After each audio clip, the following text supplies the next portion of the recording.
Tanner's got it all figured out. He spent days calculating the perfect strategic array of responses to get exactly as he desires. He's been fiending for a juicy burger, and he will not be denied this time. He approaches the cashier with a smug look on his face. "What can I get for you today?" Tanner slams a flashcard on the counter, interrupting her mid-sentence. "A double-double," the flashcard reads. "Do you want onions on that?"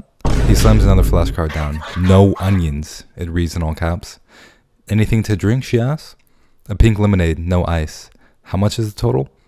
His next flashcard says. "Would you like to donate just $1 to the Red Cross?" she asks. Tanner's blood pressure raises a few points, but he was prepared for this curveball. "How much is the total?" His next flashcard asks again. "It goes to a really good cause," she says. "It's to help starving children." And Tanner goes ballistic, knocking some drinks off of the counter. This is not how it was supposed to go, he thinks, as he storms out of the In-N-Out restaurant. I used to be super shy, so shy in fact that the kids in my classes would play this game where they would try and ask me certain questions that would force me to respond in more than 2 to 3 words because I talk so little. Around 6th grade was, when I started to open up more and become more vocal. I also had to reveal that I actually stuttered. And so at the time, I would try and substitute certain words for other words that I knew I was going to have trouble with so that I can get past these blocks that were inevitable. But that didn't always go as planned. During this one class play, I was assigned this role that was way out of my comfort zone. It had a bunch of lines. And shortly into, I started to feel this sense of fear beginning to well up in my heart. And so I'm standing up on stage, all eyes are on me, and I just look to my classmate, Cutter. And I look over at him and I'm like, "Cutter, say this fucking line for me, bro. Say this fucking line for me, bro." And he just looks up and he's like, "No." And he just laughs at me and stubbornly refuses. And, at this point, I know that I'm basically going to have to try and brute force my way through this line and, possibly humiliate myself in the process. Say for example, I was trying to say the word "well." What it would sound like if I had a block would be me saying, "Woo," and my voice is getting louder and louder as I try and say "well" and break through this block. And so I do that, I try and brute force my way through. And it got to the point where I was trying so hard that I ran out of breath. And so I tried a second time. And finally, the third time is a charm. But by this point, I was utterly humiliated, to say the least. After that incident, I never wanted to return to that school again because I felt like I would never be able to live down that shameful experience. But more than anything, I just wanted to be able to speak. So many people take fluent speech for granted, but imagine for a second what it would be like to literally not be able to communicate your thoughts and emotions with other people. And it's not even that you don't speak the language, you don't understand the language. Technically, on paper, you're fluent, but it's like someone installed this device in your brain that stops you from being able to communicate with others. The one tactic I always had on hand was switching up my vocabulary or using a bizarre sentence structure. Say, for example, I wanted to ask the question, "Hey, what's your name?" But I felt like I was going to stutter. So instead of saying that, I would say something strange like, "What name were you born with?" Now, as awkward as such a question was, it would basically save me from the humiliation of stuttering. But as I said, this didn't always work. What if, for example, someone asked me my own name? There's no word substitute I could use for Zion. And so basically what I would have to do is, play dumb or just not respond at all. And so in other words, I had to act like I was stupid or just act like an asshole. Say someone asked me my name and I just look at them, but I have all this fear built up and I feel like I'm going to stutter. And I look at him and I just walk off. That's illustrative of asshole-like behavior, but it was effective. To be honest though, I was fucking fed up with people looking at me like I was stupid and just me not being able to speak my mind.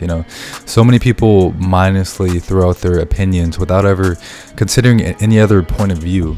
And so it got to the point where, I was either going to hold my tongue forever and drown in a sea of ignorance or find some other way, like Goggins.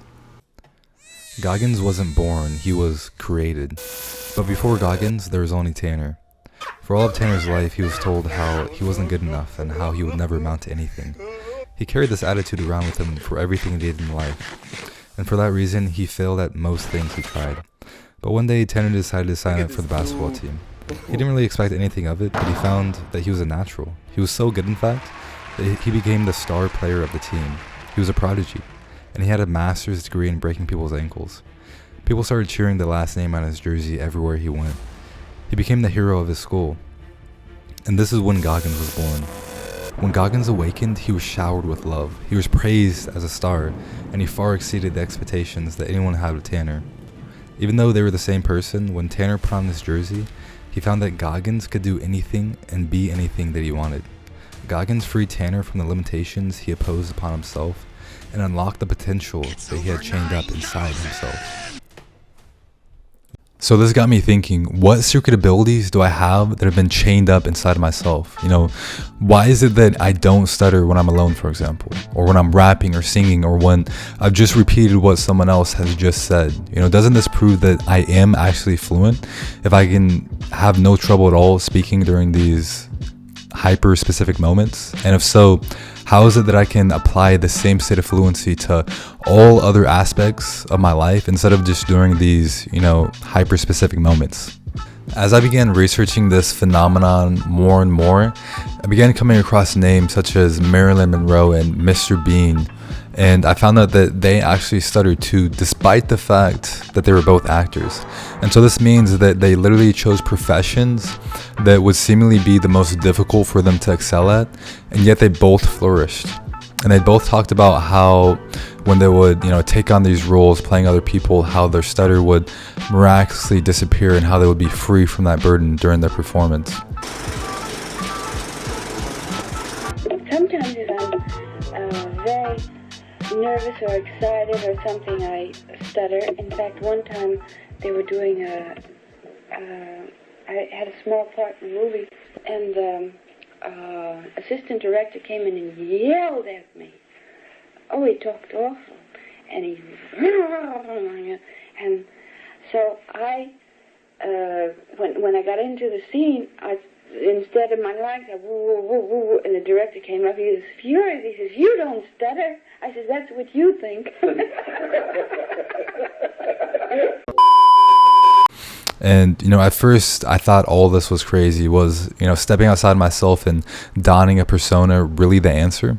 Well, the results literally speak for themselves. As you can see, I haven't stuttered a single time through this entire video, and that's not due to editing, by the way.